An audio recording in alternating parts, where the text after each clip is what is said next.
My name is David Lewis-Peartn, and I am a speaker and a former minister. I work as a social worker and do talks around experiences that I would have once called spiritual, but now I just sort of call the human experience. And so this morning I was invited in by a former teacher and a good friend of mine, Reverend Barbara, to spend some time together. And so I ask for forgiveness in advance for any offense or any misstep or mistake or misspeak, trusting that it's all good. Everything must be, because it is. Before we get started, I'm going to just ask us all under the sound of my voice to just take a moment to center to ground. I think I need it too, so I'm going to extend it all to you. Is that okay? So wherever it is that you are, I'd like you to put your feet on the floor and your hands in your lap. And get yourself situated and comfortable. And if you feel all right with that, you can close your eyes or lower your gaze. Place your attention on your breath.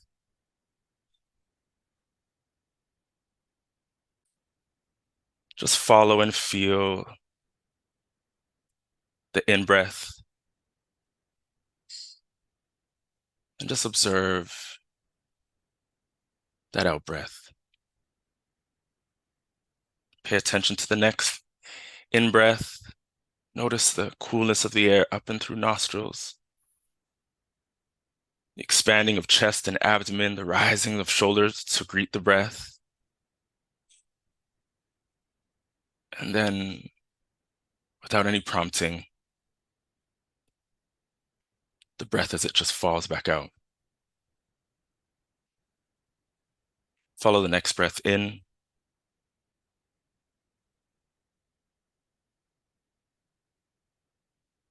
Let it sit a moment. And then just notice how it falls back out.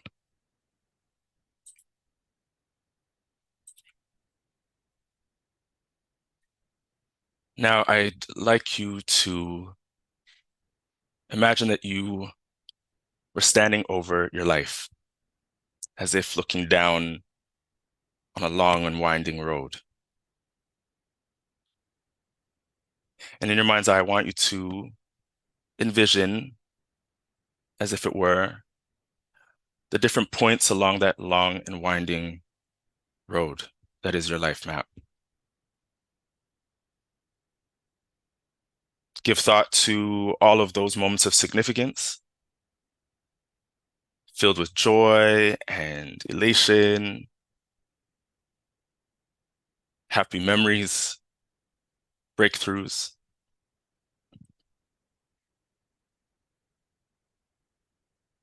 But I'd also like you to give thought to, give attention to those moments that looked like and felt like at the time, like everything was falling apart.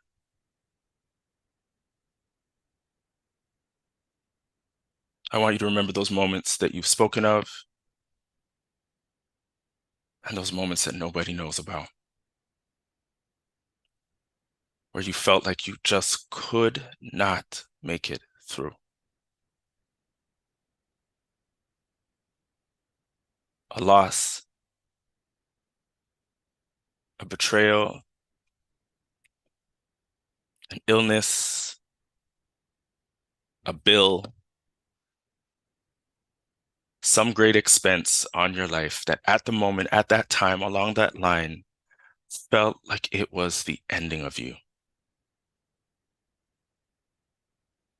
And just observe how many of those moments are dotted along your life, your map, your path.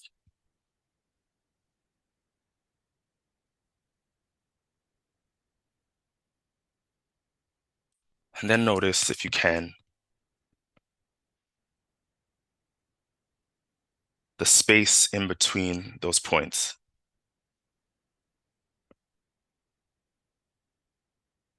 Those moments that you felt like you were at your wit's end, where all things were falling apart and falling through, like it was the ending of you, and then those moments of elation and breakthrough, filled with joy and possibility. And for some, maybe that space between those 2 points is a vast expanse. For some of us, that space between those points felt like it would go on forever. For others, maybe it was just a momentary blip along the way.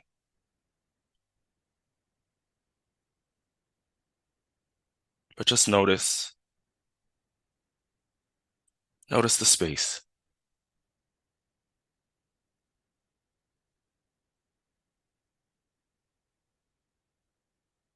The space almost like the space between the words in my sentences, the space between your inhalation and your exhalation, even the micro millimeter spaces between the bum in the seat and the chair. Just notice that there's space there.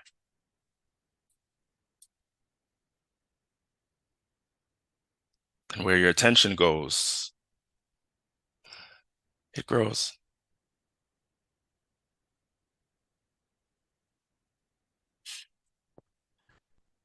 Darkness, be that fence around me. Pull me to your edges and let me linger in your presence. Absence, be that fence around me. Pull me to your edges and let me linger in your presence. Stillness, be that fence around me. Pull me to your edges and let me linger in your presence. Silence.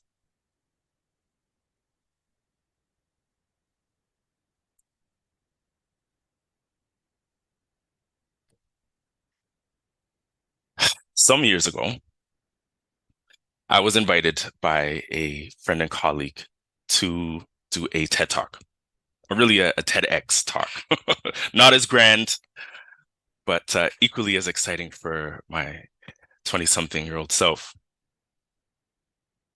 I chose a topic focused on some of the work that I had been doing for that time and my graduate research at York University, where I'd been leading this investigation of interventions working with young Black men like myself, looking at health and sexual identity and risk and HIV risk primarily, but also risk to a host of other things. The aim of the research was to really identify if through these community interventions, this sort of work with these young men, that we could curb their vulnerability to HIV and other risks. It was a great opportunity for a young social work professional and novice researcher. At the end, I worked with about 200 other young men. And one of the things that came out of that time was a lot of stories of these men and their lives, oftentimes really full of a lot of very difficult things that they'd overcome. And while my initial focus had been looking at their susceptibility to risk, one of the things that I was finding more and more of was how much I was identifying just the great wealth of resiliency that so many of these men had, and how it stood in stark contrast to the things that I was reading in research reports and public health documents about this vulnerable group that, if I was honest, that I also was a part of, right? I was a young man of color, a gay man, and a lot of the things that the young men that I was working with and was seeing were things that I too had moved through in some ways, challenges that I'd overcome. But I'd gone in with this expectation to find all of these deficits. And in some ways I did. A lot of the things that they had struggled through and were continuing to struggle through. But I also found these deep wells of resilience and resourcefulness and an ability to overcome. It led me to coin a term for what I was observing, and it was called the prophetic performance. And I was led to read to you this big word salad that I had written for some graduate paper about the prophetic performance. But, I believe in the KISS principle, keep it simple, stupid. And instead, we'll just say that the prophetic performance in sum was just this idea that for many, we think of performance as a putting on of a mask, and that's true. But there's another kind of performance, that the prophetic performance, that comes when the mask that we wear drops and something else emerges through.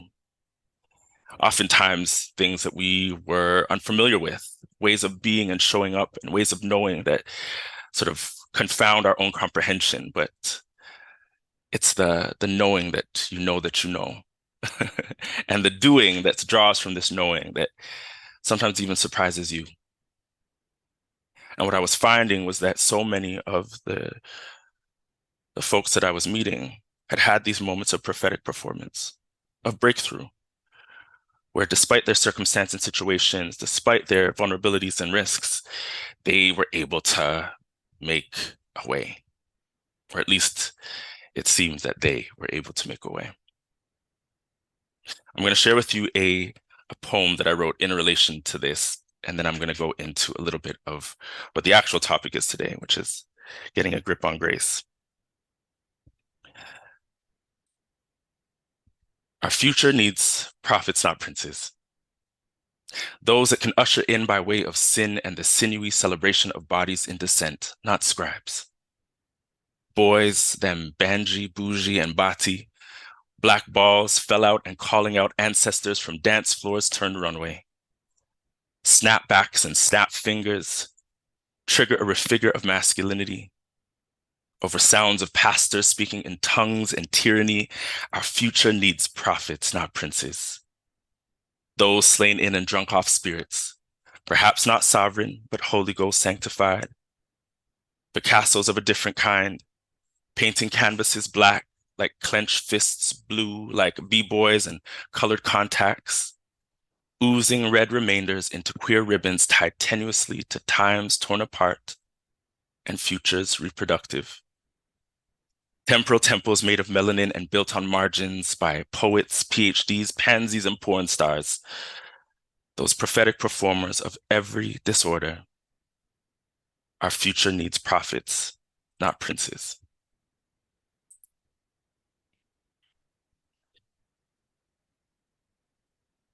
Grace is a big part of my life and story. So much so that I share with people all the time that I literally have it tattooed on my body. Actually, I have two tattoos. One says grace is greater, and the other says everything. And grace has been a big feature of my own personal story in life, but it's also become a big part of my work. And it's interesting, as I was preparing for sharing today, I got a call from a friend about a week or so ago.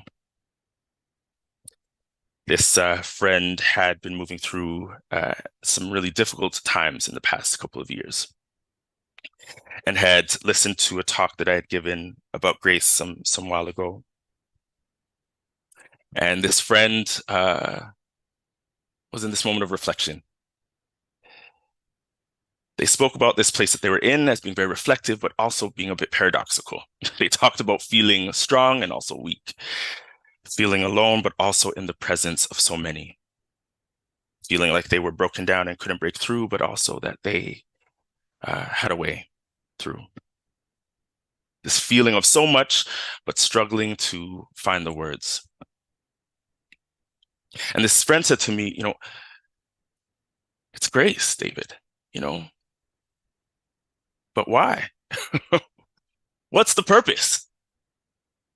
This outcome, my life, should not have been, and yet it was. And so why? Why me? And I don't know about you, but sometimes, people ask you questions that are bigger, like big questions, And sometimes we offer up sometimes really trite answers. And my response to this particular friend was, because you're deserving. I want us to bookmark that idea of deserving.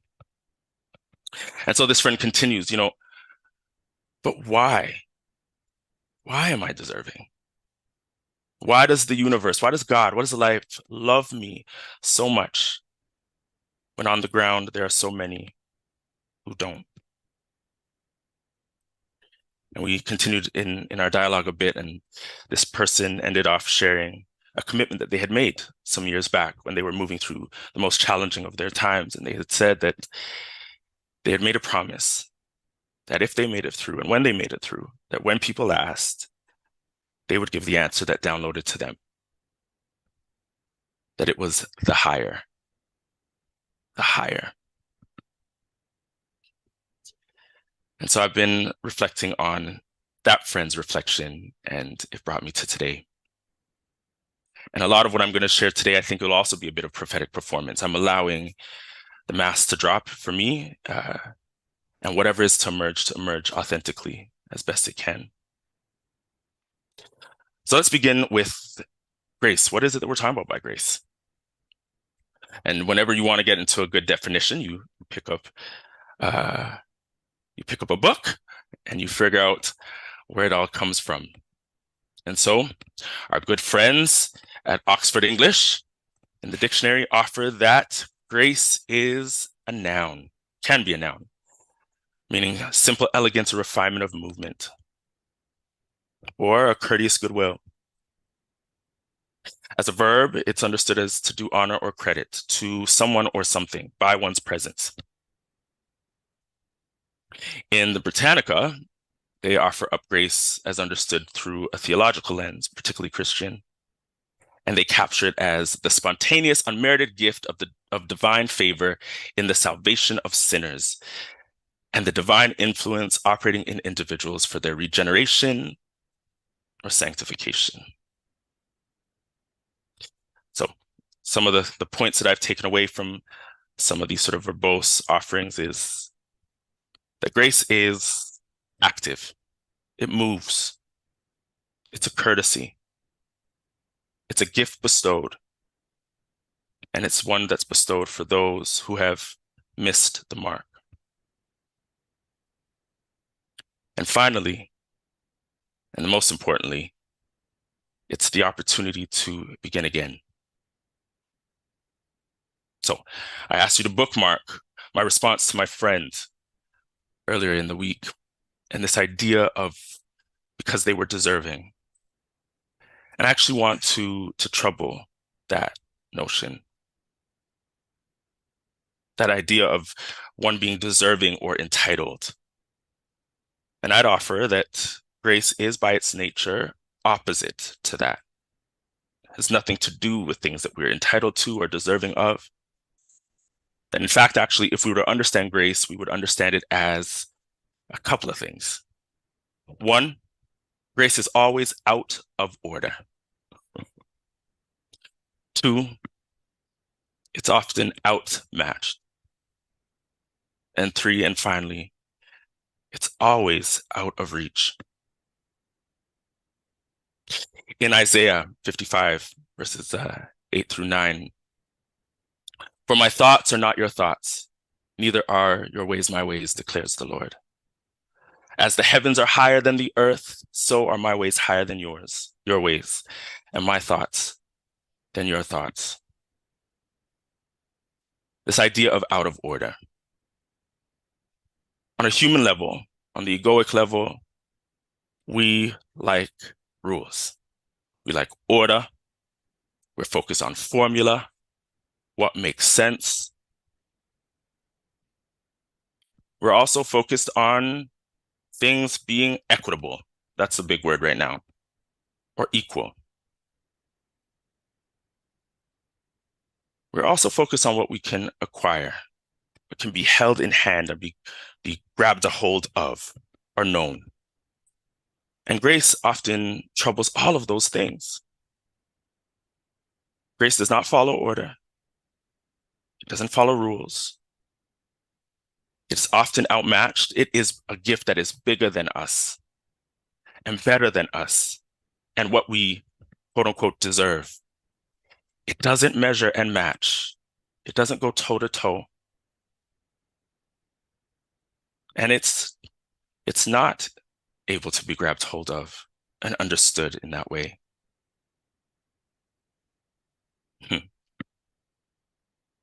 Anything known cannot be understood.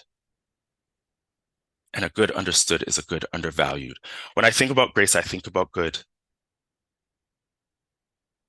I think about this higher order good.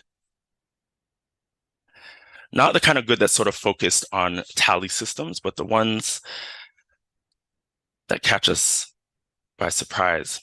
I think of it almost like this. Think about a time that you've gotten a gift.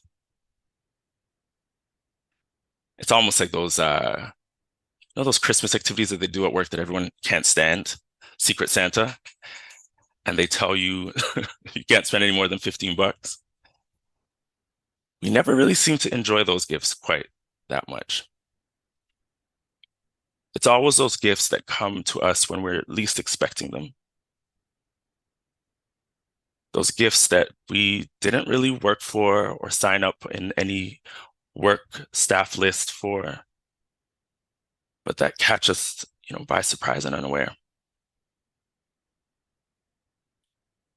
They're often more than what we had asked for, or even sometimes what we think that we are entitled to. And they always feel sort of out of reach, almost better than, bigger than I can grab hold of.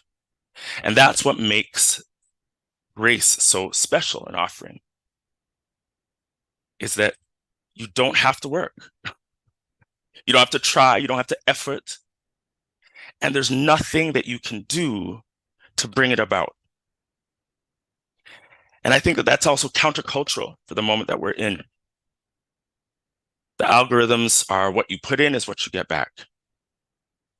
And grace says, I don't care what you put in. That you can't bank on this. And that you can't get to this through performing, through placing on a mask. You can only get to this through the dropping of it. Grace comes to you, not when you're beating on your chest and demanding that it show up. I put in the work. Grace comes to you when you've hit the floor and your knees and you said, I give up. I give up. We began with that little meditation, an invitation to sort of follow the timeline of your life. And one of the things that I was asking you to do was to give thought to all of those things that you have come through and overcome, the ones that you've spoken about and the ones that you haven't.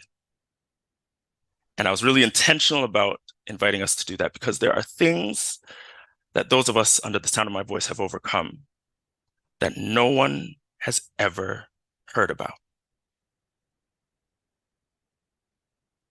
In fact, actually, some of the best evidence of where grace has shown up has been in the parts of our lives that we keep the most hidden and secret. I don't deserve this good. If you knew what I did when I was 2, if you heard what my ex-wife said about me,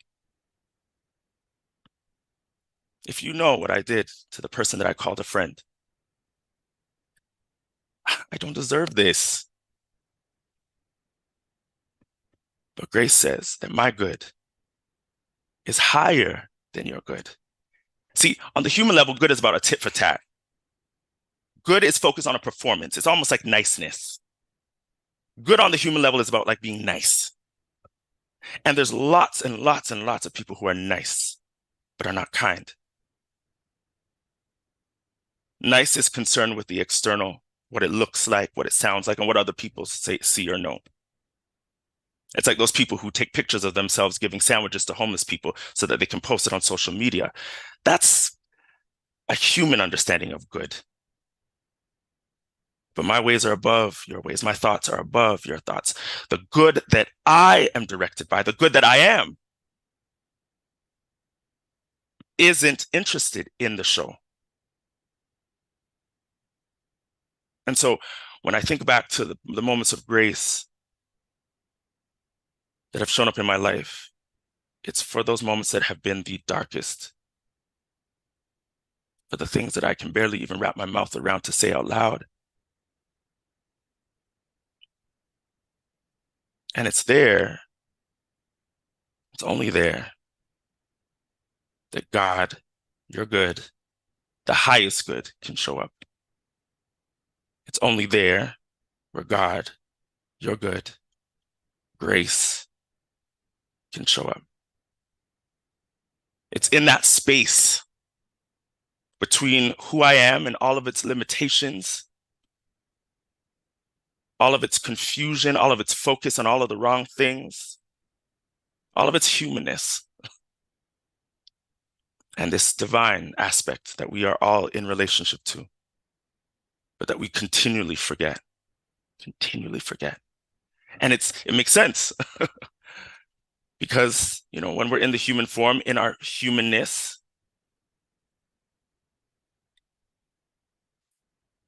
sometimes we think our good means the title that we've gotten, reverend, doctor, father, mother, whatever, or the things that we've acquired, right? The things that we know in the intellect. A philosopher that I'm quite a fan of, Alan Watts, talks about beware the goody-goodies. Beware the goody-goodies. Beware the people who are consumed with their own ideas of their good because they read the right book or performed the right rituals or went to the right schools or were born in the right country with right practices. Beware those people who think that they know what they know, who beat on their chest and let everybody know how good they are. There's a different kind of good, a higher order good that shows up when all of those external things fall away. And oftentimes those external things only fall away when we fall to the floor, when we're forced. I'm good because I don't lie. I don't cheat. I don't steal.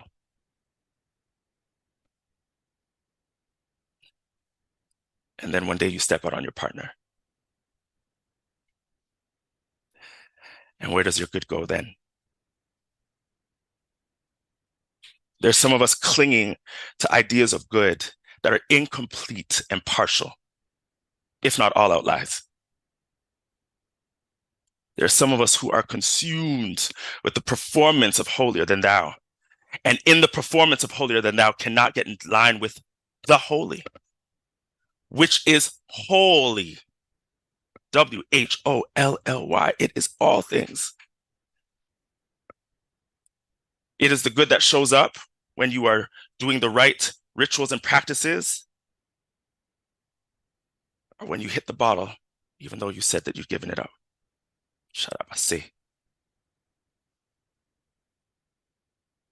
What about that good then? With the needle in your arm. What about that good then?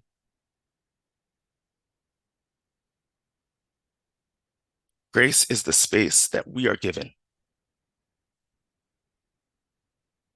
and that we must accept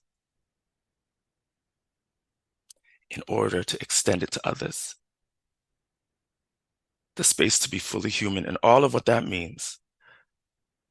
The missteps, the misspeaks, the mistakes, and the messy. And trusting in the space that something higher than I will show up and transform and transmute the smallness of me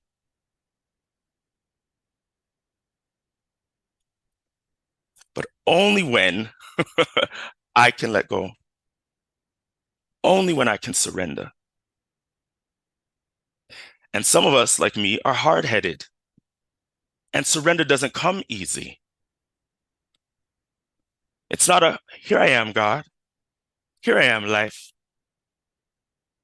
We fight. We toil.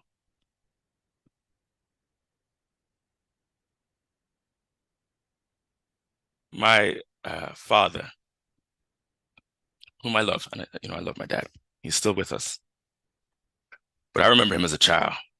He was an imposing force of a man. It was kind of when he came to the front door from work, you shook a little bit in your boots. He was an imposing man. And now he is an elder man. And health and age and all those things. The other day we were on the phone call and he says, David, once a man, twice a child. Isn't that an awesome gift for those of us who get that? Because it's as children that we can come to know and to truly understand. I have never had the kind of father that is the most kind and the most generous and the most open as I have in my elder father. When he can no longer rely on his brute strength or his wisdom or the women. It's just him alone with source.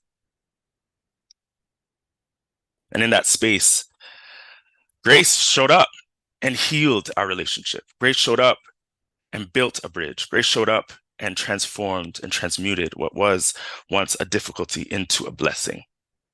That's what grace does. But it can only do that when we allow it.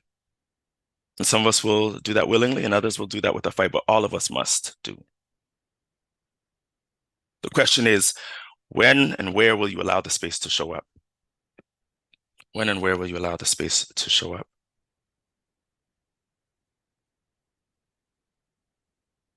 I invite those of you on this call and those who will be hearing my voice at some later time